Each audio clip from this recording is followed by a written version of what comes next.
인천구의 최기상 의원입니다. 저는 우리 기재부의 물가 관련해서 말씀을 드릴 계획이고요. 그 다음에 우리 농식품부 장관께 이번에 물가 안정 관련한 추경안 그리고 유통구조 개편 추진 관련해서 질의를 하도록 하겠습니다. 먼저 우리 기재부 이차관께 여쭤봐야 되나요? 네. 물가 안정에 관한 법률이 있습니다. 혹시 그 법률의 내용 조금 알고 계신 게 있나요? 아니 뭐 상세히 모르고 있습니다. 그 소관 부처가 기재부인 것 같은데요. 물가 안정이 경제 목표 중에 매우 중요하지 않습니까? 맞습니다. 근데 법률이 어떻게 내용이 구성되어 있는지 모르세요? 예. 법률의 내용까지는 모르고요. 저희가 뭐 물가 안정을 위해서 어떠한 노력을 하고 있고 향후에는 어떠한 노력을 하겠다. 그런 내용들은 파악을 하고 있습니다. 행정은 법에 근거해서 하는 건데요. 물가 안정에 관한 법률이 있고 시행령이 있는데 내용을 숙지를 좀 하실 필요가 있습니다. 네. 우리 예산실장님 혹시 알고 계신 바 있으세요?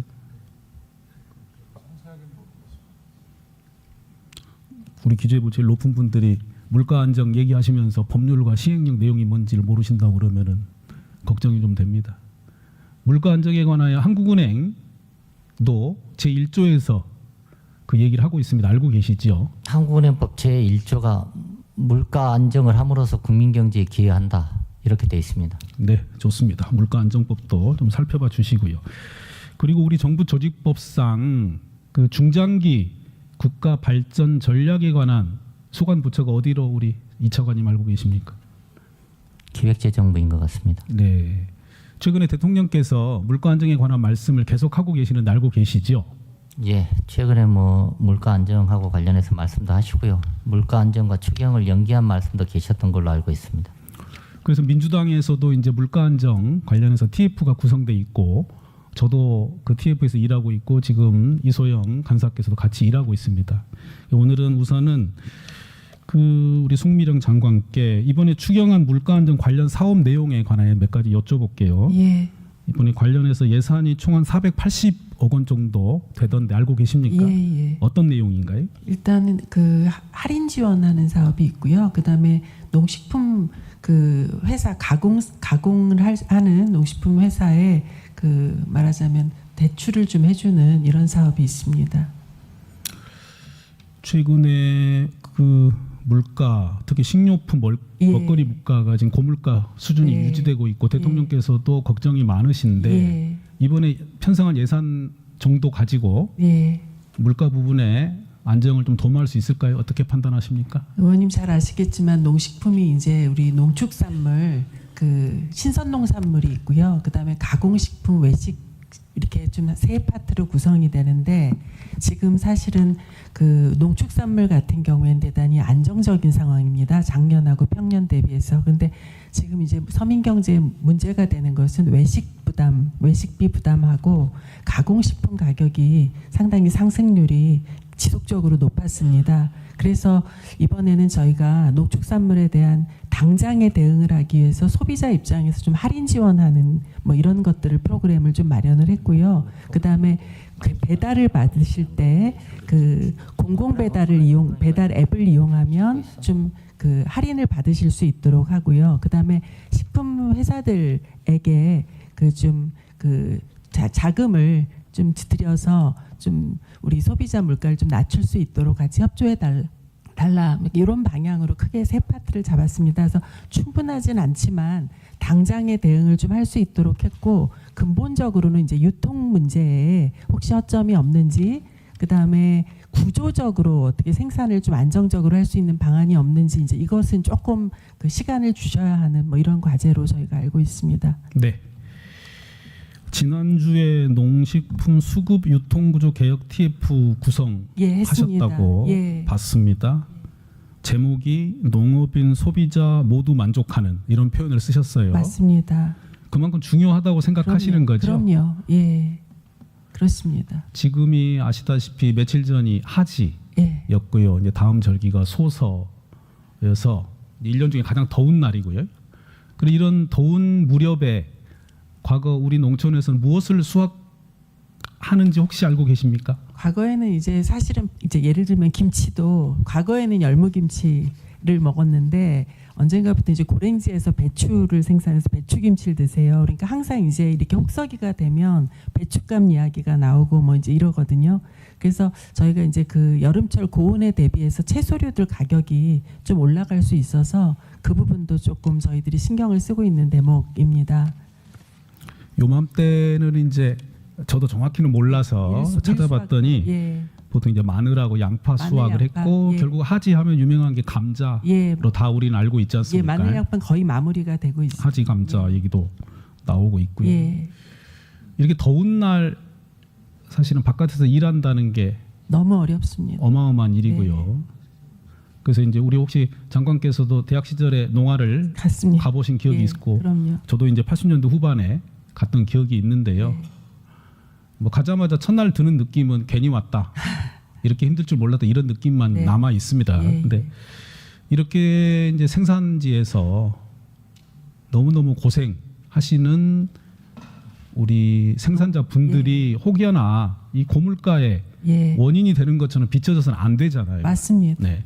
예. 결국 그게 이제 유통구조 개선 맞습니다. 방향으로 예. 나아야 되는데 예. 그래서 아마 이번에 TF도 만드신 것 예. 같아요. 예. 근데 문제는 과거에도 이런 식의 개선 방안에 관한 논의가 계속 있었더라고요. 네, 주기적으로 있었습니다. 네, 뭐 2022년 8월, 12월, 2023년 1월, 그다음에 2024년 5월 5월. 예. 안 된 이유가 뭡니까? 예. 참 송구스러운 말씀이지만 그러니까 그 유통구조 개선한다 그래서 예를 들면 유통 단계를 줄입니다. 뭐 유통 수수료를 낮추겠습니다. 뭐 이제 이런 식의 말하자면 단기적인 방안들이 주로 좀 이야기가 될 듯합니다. 그래서 하다가 보면 이제 이렇게 도전에도 부딪히고 하다 보니까 이게 실현이 끝까지 안 된 측면도 있고요. 그래서 저희가 사실은 그 제 기억으로 작년에 이제 5월 1일 날 농산물 유통구조 개선 방안을 이야기를 하면서 단기적으로 할 수 있는 건 하되 좀 중장기적으로 구조 자체를 바꿀 수 있는 접근이 필요하다. 이거는 사실 바로 그 효과가 나타나지는 않겠지만 그게 근본적이다라는 생각을 가지고 농산물 같은 경우에는 저희가 그런 뭐 하나를 좀 실천을 한 건 뭐가 있냐면 지금 우리 대부분 채소류나 과일류 같은 게 유통 자체가 산지의 작은 농가들이 그 다수의 농가들이 생산한 걸 그 집화장에 모아서 이게 경매 시장으로 가서 경매 시장에서 다시 소비자들한테 전달되는 이게 여러 단계를 거칩니다. 그래서 이 부분을 조금 효율화해 보자라는 게 저희 그 방안 중에 하나였고요. 그래서 산지에서 이게 집산을 할 때 좀 효율적으로 할 수 있도록 그리고 그것이 그 집합의 어떤 그 효과를 좀 거둘 수 있도록 그 농협의 그 APC라고 있습니다. 그래서 APC를 좀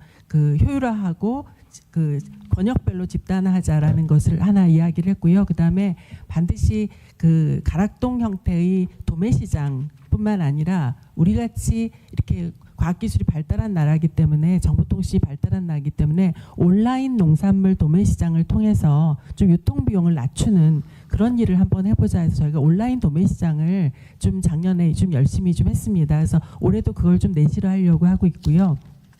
지금 요번에 만든 TF에서는 작년에 했던 방안들을 점검을 하면서 우리가 할 수 있는 모든 생산부터 소비자한테 전달되는 단계 비효율을 제거하고 조금 더 효과적으로 접근할 수 있는 방안들을 지금 모든 과제를 터서 한번 점검을 하고 저희들이 할 수 있는 그 방안을 만들려고 지금 준비를 하고 있습니다, 의원님.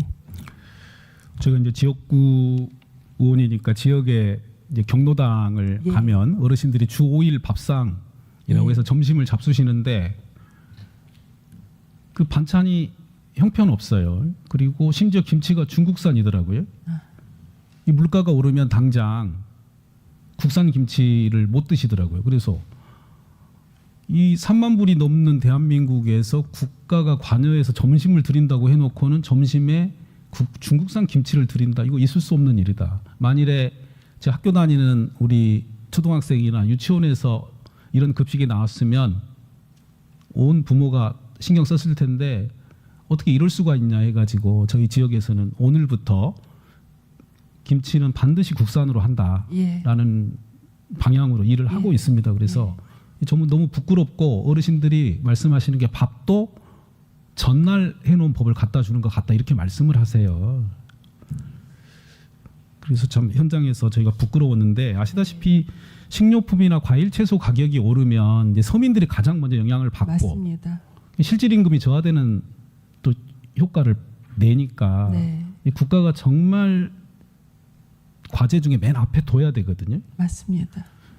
뭐 적절한 비유는 아닙니다만 이렇게 새 정부 들어서면 늘 하는 얘기가 검찰 개혁, 법원 개혁, 언론 개혁, 의료 개혁 하는데 저는 이 농수산물 관련해서 유통 구조 개혁 국민들이 납득이 안 가시는 거잖아요. 네, 산지에 가서 생산되는 내용을 보고 이렇게 땀을 흘려서 생산하는데 이분들이 받은 금액 근데 일선에서 소매로 구입하는 이 금액은 너무나 차이가 많이 나고 저희가 최근에 배달 음식 관련해서 수수료 문제도 얘기가 나옵니다만 예. 그것과 비교할 수 없을 정도의 좀 불공정하고 이게 문제가 있는데 그동안에 많은 정부에서 시도만 했는데 잘 안 됐습니다. 그렇다면 이번에 TF를 만드셨으면 예, 저는 정확한 로드맵을 만드시고 특히 기한이 나와야 됩니다. 네, 네, 언제까지 무엇을 하겠다. 네, 그래야지 또 대통령께 보고도 드리고 맞습니다. 국회에서도 관심을 갖고 예, 먹거리 관련해서는 이제는 건강과 연결을 해서 또 바라봐야 되고요. 또 국가 안보하고도 직결이 됐다고 중요하게 생각하지 않습니까? 맞습니다. 그래서 장관께서 이 부분을 특별히 더 챙겨주시길 부탁을 드리고요. 가능하시면 예, 관련해서 세부적인 내용이 예. 정해지면 예, 제가 또 물가 대책 TF에 간사하기도 하니까 아, 예. 꼭 와서 말씀을 좀 해주시길. 예, 저희가 할 수 있는 모든 걸 챙겨서 의원님들하고 의논 드리도록 그렇게 하겠습니다. 네, 감사합니다. 네, 그리고 우리 기재부 차관님께 네. 이번에 그 추경 내용 중에 보니까 전세 관련한 지원 금액이 조금 있더라고요. 혹시 내용 알고 계십니까?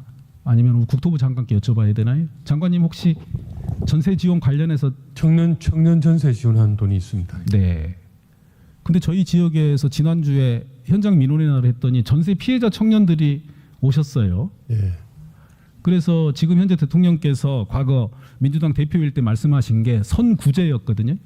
선구제를 해야 된다. 네, 네. 그럼 새 정부 들어섰으면 왜 선구제 안 하느냐라고 말씀을 하셔서 또 답변을 못 드렸습니다. 의원님 그거는 그 자, 지난 잠시만 제가 말씀. 이러저런 사정이 있고 저희가 특별법을 통과시켜서 뭐 부족한 부분을 보충해야 되겠습니다만 일선의 목소리를 전달하는 겁니다.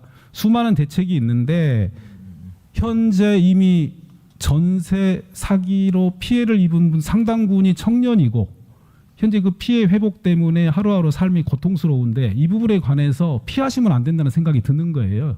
그리고 적어도 지금 대통령께서 과거에 누차 선구제를 한다. 그리고 나중에 구상권 행사를 하든 다른 방식으로 도모하겠다고 말씀을 해오셨기 때문에 기재부나 소관 부처에서는 이에 대해서 정확하게 검토를 하시고 국민들께 설명을 드려야 됩니다.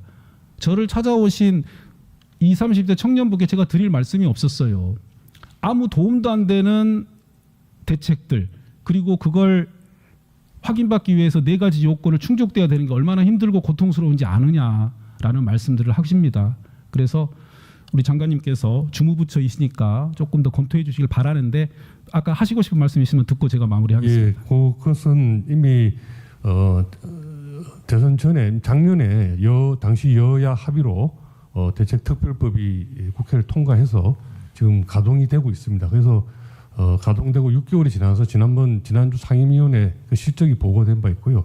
관련된 내용은 소상하게 의원님께 따로 찾아뵙고 진행 사항과 이런 것들을 지금 보고를 드리도록 있겠습니다. 그래서 여야 합의로 통과된 대책 법안이 상당히 좀 긍정적으로 작동을 하고 있다는 말씀을 드리겠습니다. 예, 무슨 말씀인지 저도 이해하고요. 저도 뭐 그 책임에서 자유로울 수 없는 사람 중에 한 명입니다만 말씀하신 통계를 봤더니 이렇게 피해 건수가 많고 액수가 많은데 일선에서는 수사도 더디고 인정받는 게 너무너무 힘들다라는 말씀을 하시기 때문에 이번에 추경에서도 특단의 조치들이 일부 조금 나오기도 했고요. 앞으로 많은 부분 검토를 하실 거니까 이 전세 피해 대책 부분도 좀 과감하고 전면적인 대책이 필요하다는 말씀을 우리 국토부 장관님과 기재부 차관님께 드립니다. 네. 잘 부탁드리겠습니다. 마무리하겠습니다.